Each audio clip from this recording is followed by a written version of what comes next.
উফ, আবার এসে গেল সেই পটল ঝিঙের দিন। যারা এই কথাটা ভেবে না মাথায় হাত দিচ্ছ তাদেরকে বলছি আর টেনশন নিও না। ঝিঙের কথা তো জানি না, তবে পটল দিয়ে আজ একটা এমন সুন্দর রেসিপি দেখাবো না, হাত চেটে চেটে খাবে, কথা দিলাম আমি। আজ বানাচ্ছি আমি দুধ পটল। যদি কখনো এইভাবে পটল না খেয়ে থাকো তাহলে সত্যি বলছি একবার বানিয়ে দেখো, আর কোনোদিন পটল খাওয়া নিয়ে অন্তত তোমাদের বাড়িতে ঝামেলা হবে না। তাহলে চলো দেরি না করে ঝটপট রেসিপিটা দেখে নেওয়া যাক।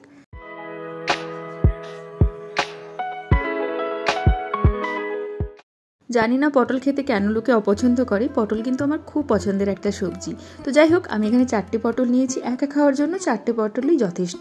তো এখন পটলগুলোকে আগে থেকেই ধুয়ে রেখেছিলাম, এখন এর খোসাগুলোকে এই একটা করে দাগ রেখে একটা করে তুলে নেব।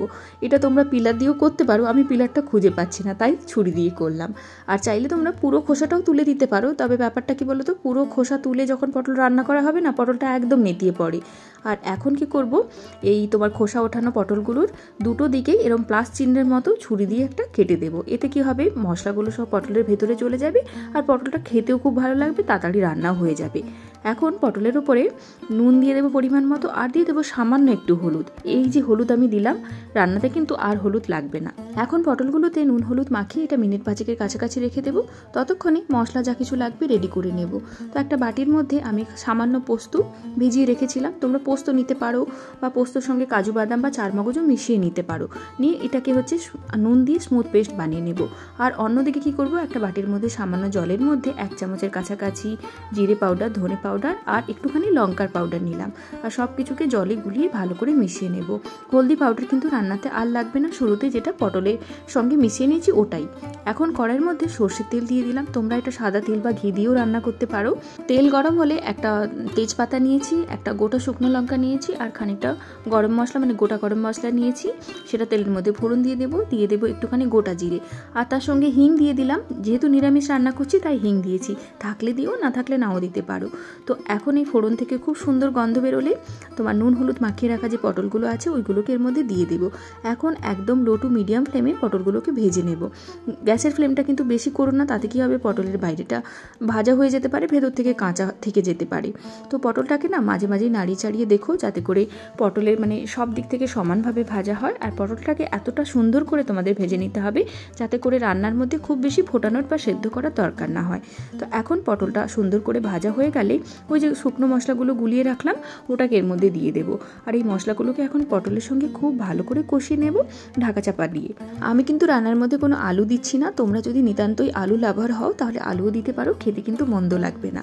তো এখন মশলাটা কষানো হয়ে গেলে বেটে রাখা পোস্তটা আমি এর মধ্যে দিয়ে দেবো। পোস্তটা কিন্তু আমি নুন দিয়েই বেটেছি। তো এখন এই পোস্ত বাটাটাকে পটল আর বাকি মশলাগুলোর সঙ্গে ভালো করে মিশিয়ে এটাকেও সুন্দরভাবে কষিয়ে নেব। তার আগে হ্যাঁ, অবশ্যই ঢাকা চাপা দিয়ে দেবো। আর যদি তোমাদের মনে হয় নুনের দরকার আছে তাহলে পরিমাণ বুঝে আরেকটু নুন দিয়ে দেবো। যেহেতু আমি পটলগুলোকে আগে থেকেই নুন দিয়েছিলাম, তারপর পোস্তটাও নুন দিয়ে বেটেছি, তো তাই আর নুন দিতে লাগছে না। তো এখন দেখো পোস্তটাও খুব সুন্দর করে কষানো হয়ে গেছে। এখন আমি 2টো কাঁচা লঙ্কা দিয়ে দিলাম আর দিয়ে দিলাম পরিমাণ মতো চিনি। রান্নাটা একটু মিষ্টি মিষ্টি ভালো লাগে। এখন এর মধ্যে দিয়ে দেবো যেটা মেন ইনগ্রেডিয়েন্ট, সেটা হচ্ছে দুধ। তো আমি এখানে একদম রুম টেম্পারেচারে 100 গ্রামের কাছাকাছি দুধ নিয়েছি, গরুর দুধ নিয়েছি। তোমরা যদি কেউ রান্নাতে গরুর দুধ খেতে অপছন্দ করো বা আপত্তি থাকে দিতে, তো তোমরা কি করবে, পাউডার দুধও জলের মধ্যে গুলিয়ে নিয়ে দিতে পারো, বা তোমরা তোমার নারকেলের দুধ দিতে পারো, সেটাও অপূর্ব সুন্দর লাগে। আর দুধটা কিন্তু দেওয়ার সময় দুটো ব্যাপার খেয়াল রাখবে, গ্যাসটা বন্ধ করে দুধটা দেবে বা গ্যাসের ফ্লেমটা একেবারেই লো করে দুধটা দেবে, নাহলে দুধটা কেটে যেতে বা ফেটে যেতে পারে। আর দুধটা দেওয়ার পর সব কিছু ভালো করে মিশিয়ে তারপর গ্যাসের ফ্লেমটাকে অন করব। সঙ্গে আমি একটুখানি জলও দিয়ে দিয়েছি। আর দুধ দেওয়ার পর কিন্তু ঢাকা আর দেওয়া চলবে না, এটাকে এরকম খোলা রেখেই ফোটাতে হবে।